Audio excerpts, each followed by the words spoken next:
അമേരിക്കയുടെ ശക്തമായ നയതന്ത്ര സമ്മർദ്ദത്തിനു വഴങ്ങി നിക്കരാഗോയിലെ സ്വേച്ഛാധിപത്യ സർക്കാർ ഡസൻ കണക്കിന് രാഷ്ട്രീയ തടവുകാരെയും ക്രിസ്ത്യാനികളെയും പാസ്റ്റർമാരെയും ജയിലിൽ നിന്ന് മോചിപ്പിച്ചു.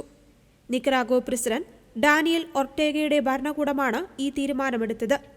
വെനസ്വേലൻ പ്രസിഡന്റ് നിക്കോളാസ് മഡുറോയെ അമേരിക്ക തടവിലാക്കിയതിന് പിന്നാലെയാണ് യുഎസ് സമ്മർദ്ദത്തെ തുടർന്ന് നിക്കരാഗോയെ ഡസൻ കണക്കിന് രാഷ്ട്രീയ തടവുകാരെ മോചിപ്പിച്ചത്.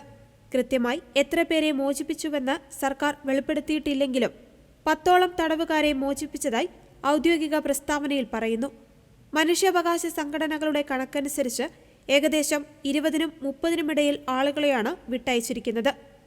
നിക്കരാഗോയിൽ 60ലധികം രാഷ്ട്രീയ തടവുകാർ അന്യായമായി തടവിലാക്കപ്പെട്ടിട്ടുണ്ടെന്ന് യുഎസ് എംബസി നേരത്തെ വ്യക്തമാക്കിയിരുന്നു.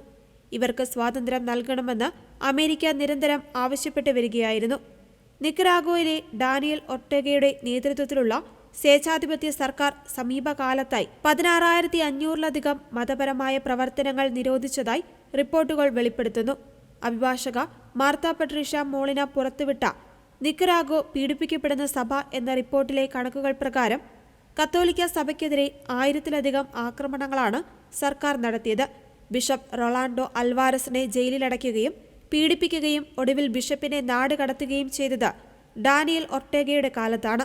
മദർ തെരേസ സ്ഥാപിച്ച സന്യാസിനി സമൂഹമായ മിഷണറീസ് ഓഫ് ചാരിറ്റിയെ 2022 ജൂലൈയിൽ നിക്കരാഗോയിൽ നിന്ന് പുറത്താക്കിയതും ഡാനിയൽ ഒർട്ടേഗയുടെ സർക്കാരായിരുന്നു.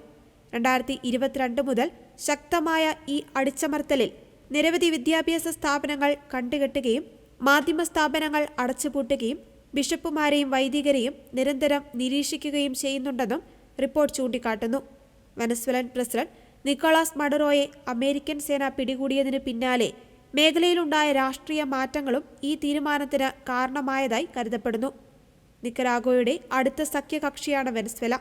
തങ്ങൾ 19 വർഷത്തെ ഭരണം പൂർത്തിയാക്കിയതിന്റെ ഭാഗമായാണ് ഈ മോചനമെന്നാണ് നിക്കരാഗൻ സർക്കാർ അവകാശപ്പെടുന്നത്.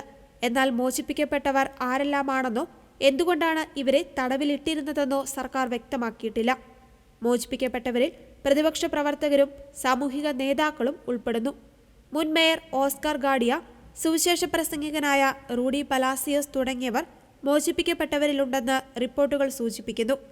നിക്കരാഗോയിൽ 2018 നടന്ന പ്രതിഷേധങ്ങളെ അടിച്ചമർത്തിയതിനെ തുടർന്ന് 100 കണക്കിന് ആളുകളാണ് കൊല്ലപ്പെടുകയും ജയിലിലാവുകയും ചെയ്തത്. ഇപ്പോഴത്തെ ഈ നീക്കം അന്താരാഷ്ട്ര തലത്തിൽ വലിയ ശ്രദ്ധ നേടിയിട്ടുണ്ട്.